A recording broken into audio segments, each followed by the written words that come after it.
want to talk to you today about an interesting subject. Is what is the range of sentence in Ontario and Canada under the Canadian Criminal Code for assault causing bodily harm?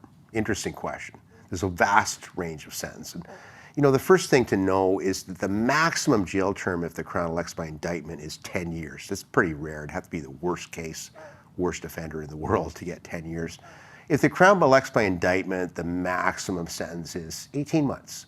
So that's what you're looking at for summary.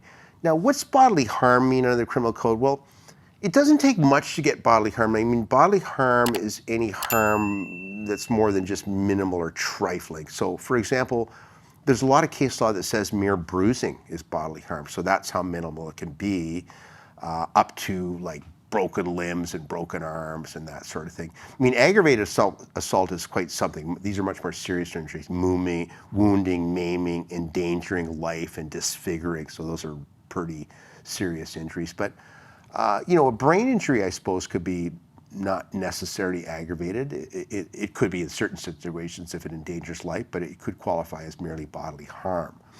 So with that in mind, let's look at the range of sentence. It's a very vast.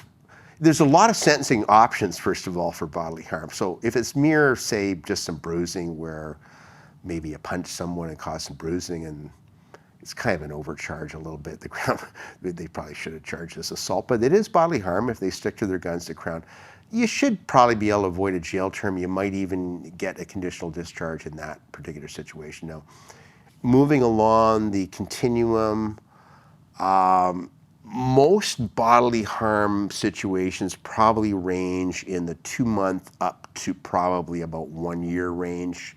When you start talking about broken arms and legs, you're looking at that 9, 12, 15-month range. Brain injury might be more serious. It might even be into pen time. So it's more a range that, but most cases fall, I'm going to say, in the 2 months to 1 year, although there's more serious cases than that, of course. Rare for conditional discharge. So worst case, worst offender, like you've got a person with multiple convictions for bodily harm and aggravated assault. I mean, that person could, and it's a terrible bodily harm case, that person could face close to 10 years, I suppose, in certain narrow cases. But I have seen situations where people face pen time. But oftentimes when the police overcharge, I would say, even though it's bodily harm, just mere bruising is probably an overcharge. We should be able to negotiate that down to assault and avoid a criminal record by getting a conditional discharge. And there's ancillary orders. There's going to be no weapons conditions probably and things like this. Stay away from the ancillary means supporting orders in addition to the jail and whatnot.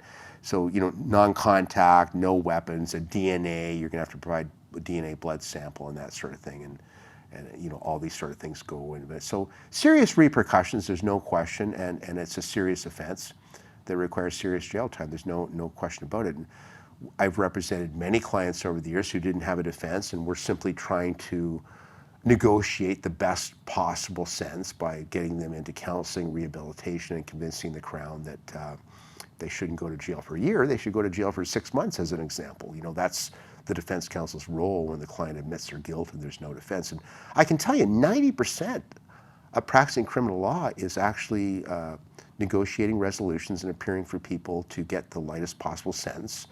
And when I say lightest possible sentence, the appropriate sentence. I mean, the Crown's always asking for the moon.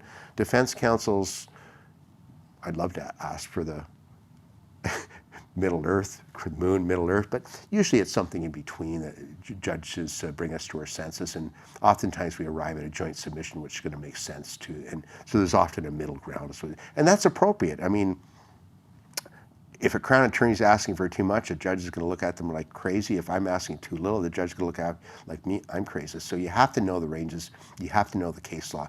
And by the way, there's hundreds, if not thousands, of cases on these ranges where you can find similar cases involving a broken arm that's going to say 6-9 months, bruising is going to say conditional discharge. I can find all these cases, but I'm not going to bore you with that and cite case law. I'm just talking about general ranges.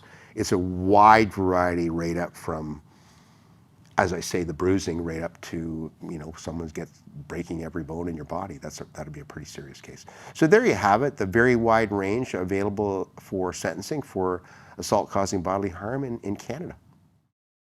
Thank you for watching our video. We are absolutely committed to bringing you the best possible criminal and DUI educational videos. If you found this video helpful, please like it and subscribe to our YouTube channel. If you've been charged with a criminal offense in Ontario and require our services, please click on the link in the description below.